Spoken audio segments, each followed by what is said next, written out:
राधे कृष्णा। मैं सीमा दुबे आप सभी का अपने चैनल पर बहुत बहुत स्वागत करती हूँ। आज हम चर्चा करने जा रहे हैं युद्ध का हल्ला बोल।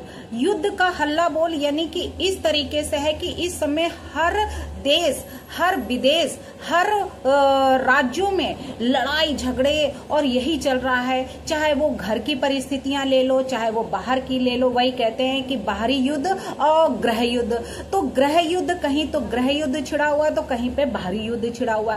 तो कोई भी शांति से दो रोटी नहीं खा पा रहा है। सब युद्ध में लगे हुए हैं। चाहे वो भाई बहन का युद्ध हो, चाहे वो छोटे बच्चों का हो, भाई भाई में हो, वो उनके कान खींच रहे तो कहीं कोई उनका थप्पड़ मार रहा है, तो कहीं कोई किसी विदेश में है, तो कहीं कोई अपने ही राज्य में है, तो कहीं पति पत्नी की लड़ाई चल रही है, तो कहीं किसी की बहू और सास की लड़ाई चल रही है। तो अब वही है कि सिचुएशन की जिस तरीके से घरों में लड़ाइयां होती थी, बाप बेटे की लड़ाइयां होती थी, बहू और सास की लड़ाई होती थी, तो कहीं माँ और बेटी की कोई ना कोई बात पे बहस हो जाती थी। तो ये सारी लड़ाइयों के बाहर यानी इन सबसे परे अब तो गृह युद्ध और बाहरी युद्ध, दो तरीके के जो युद्ध कॉन्स्टिट्यूशन में डिफाइन किए गए हैं, सेम वही युद्ध अब देखने को मिल रहे हैं। चाहे वो इजराइल का युद्ध हो ईरान के बीच में, चाहे वो भारत का युद्ध हो पाकिस्तान के बीच में, और चाहे वो अमेरिका का युद्ध हो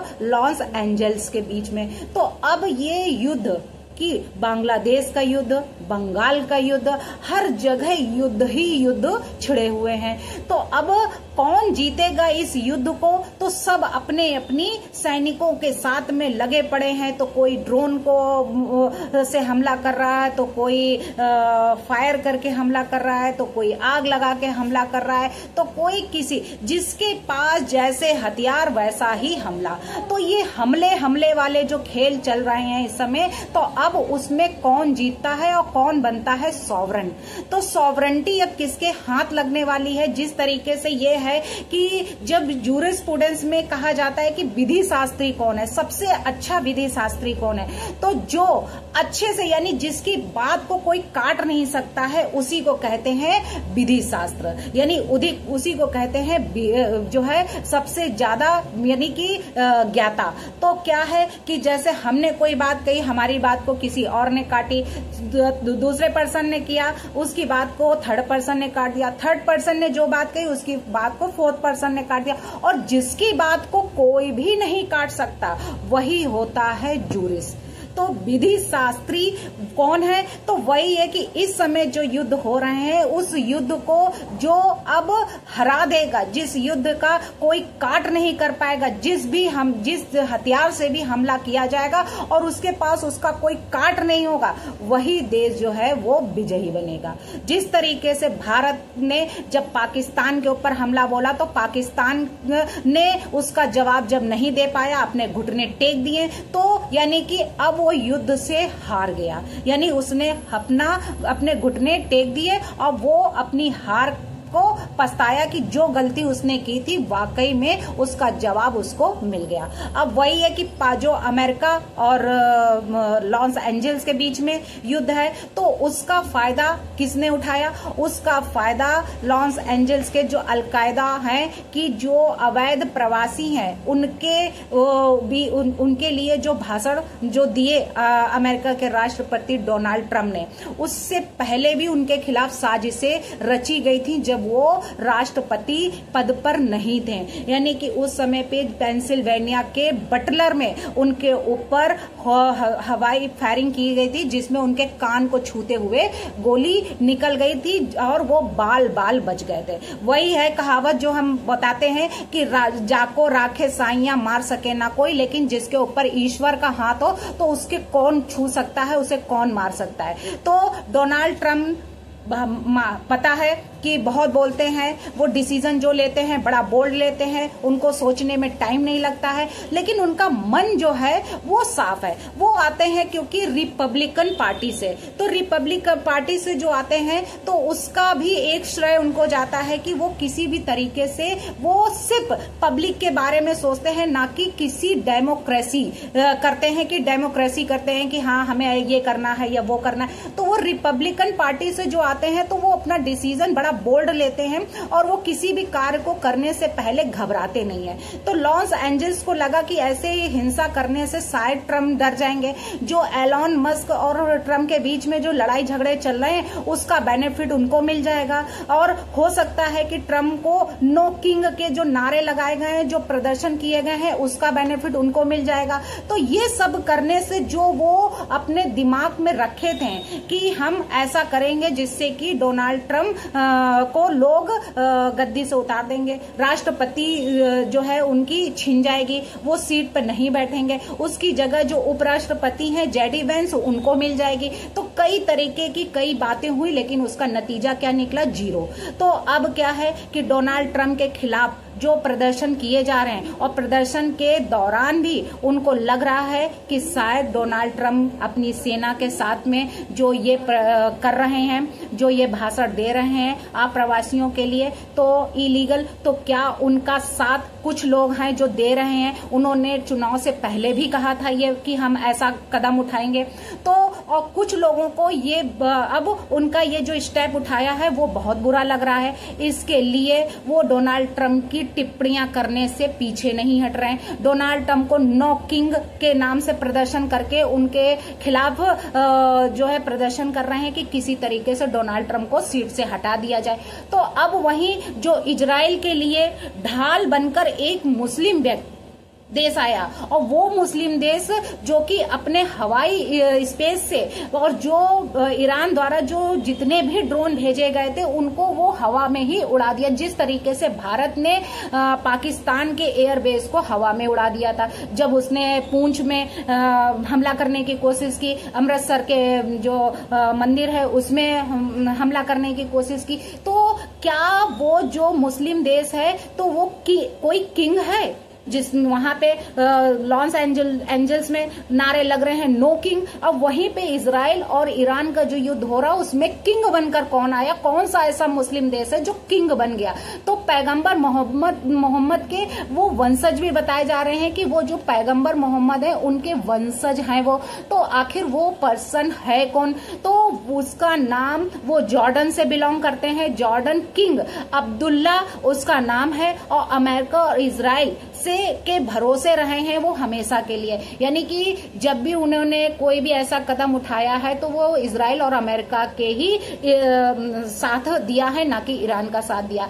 तो ईरान ने इजराइल के हमले का जवाब देते हुए जो ड्रोन हमले किए हैं उस पर हालांकि अब ईरान की ओर से जो दागे गए थे जितने भी ड्रोन और उसका जवाब जो है वो उनको तुरंत दिया गया। इजराइल और जॉर्डन की सेनाओं ने उनका सफलतापूर्वक सामना किया और उसको रोका भी पूरी उत्साह के साथ में, पूरी हिम्मत के साथ में। लेकिन इजराइल की जो सेना थी उसने ईरानी ड्रोन को रोकने में जॉर्डन के खास जो मदद उनको मिली है इससे बड़ा ही उनको उत्साह मिला है और हिम्मत मिली है। तो जॉर्डन क्षेत्र में जो इजराइल का जो सहयोगी था वो लगातार उनकी मदद करता रहा है और वही है कि बीते सालों से उनकी मदद कर रहे हैं और बीते साल भी इजराइल की ओर से जाती हुई कई मिसाइलें जो आई और उसको रोकने में जो ड्रोन को और जो हवाई स्पेस में जो ड्रोन को उन्होंने हवा में रोका है तो जॉर्डन की सेनाओं ने ही रोका था। और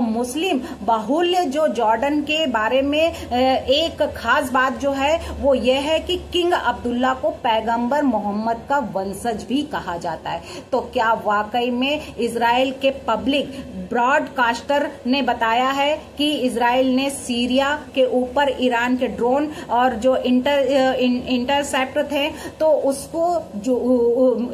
उसको जॉर्डन की जो आर्मी थी उसे आज ही सुबह यानी कि हवाई स्पेस में यानी उन मिसाइलों को इंटरसेप्ट किया है और इसके बाद में ईरान ने इजराइल पर हमला किया था लेकिन जॉर्डन ने उसको हवा में ही मार गिराया। जॉर्डन ने अपने जो एयर स्पेस को भी अस्थायी तौर पर बंद कर दिया है। तो क्या वाकई में अब इजराइल और अमेरिका का साथ एक मुस्लिम अब्दुल्ला है वो दे रहे हैं? क्या वाकई में इससे उनको ईरान वालों को और कष्ट होगा कि हमारा साथ ना देके उनका साथ आखिरकार क्यों दे रहे हैं। तो इस तरीके से अभी इस समय पर युद्ध का माहौल इतना बना हुआ है कि किसी भी समय कोई भी घटना हो सकती है। लेकिन भारत में मोदी जी ने जिस कदर सबको ट्रेनिंग दी थी, एक एक छोटे छोटे बच्चों को ट्रेन किया गया था मॉक ड्रिल के थ्रू, और मॉक ड्रिल के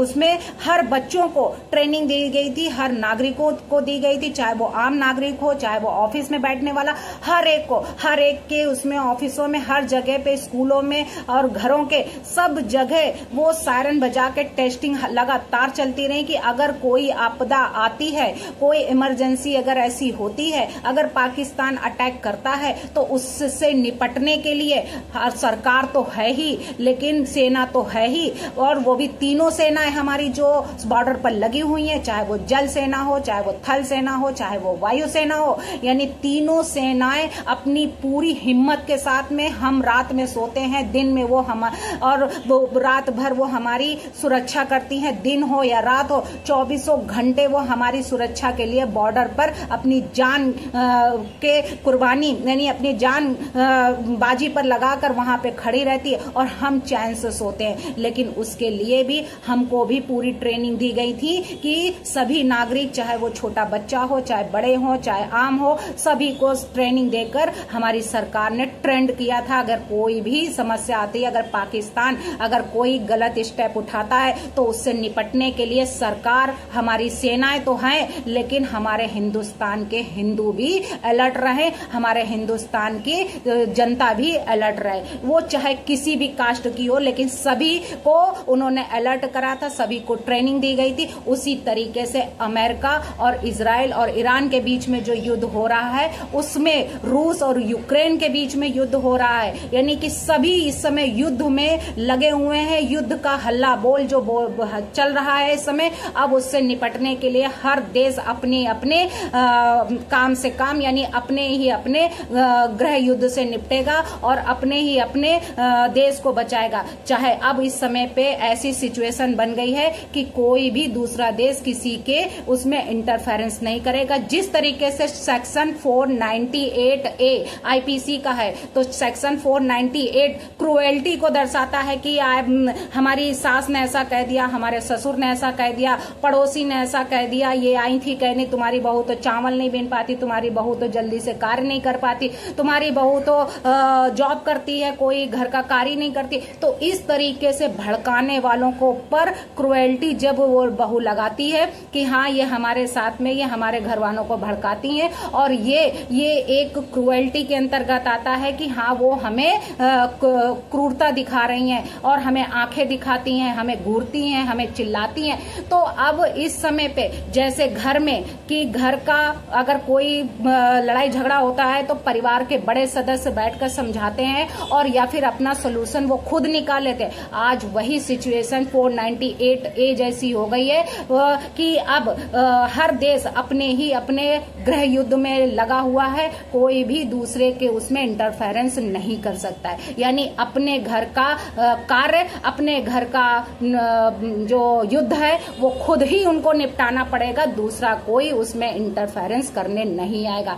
बाहर का कोई घर का बंटवारा करने नहीं आता, बाहर का कोई घर के विवाद में नहीं पड़ता, कहता ये घर की लड़ाई है, घर के लोग ही शांत करेंगे और ये घर की लड़ाई है और घर का जो अपनी लड़ाई अपने ही परिवार के साथ बैठकर इसका निपटारा कर लीजिए। बाहर का लोग उसमें नहीं आता है कि हम बाहर का लोग उसमें इंटरफेरेंस नहीं करता है। लेकिन अब वही है कि अब भारत और अपना युद्ध देखेगा, ईरान अपना युद्ध देखेगा और अमेरिका अपना देखेगा, रूस अपना देखेगा। सब इस समय अपने अपने युद्ध में लगे हुए हैं और अपने गृह युद्ध को, अपने देश को बचाने में सब लगे हुए हैं। कोई भी एक दूसरे की सहायता इस समय नहीं कर सकता है। उनको अपना युद्ध खुद देखना पड़ेगा, अपना निपटारा खुद करना पड़ेगा, अपनी ही हिम्मत से इसकी सुरक्षा और सावधानी और इस युद्ध से लड़के और उसे समाप्त करने पड़ेगा। कोई भी इसमें किसी की सहायता करने नहीं आ सकता। भारत माता की जय। वंदे मातरम। जय श्री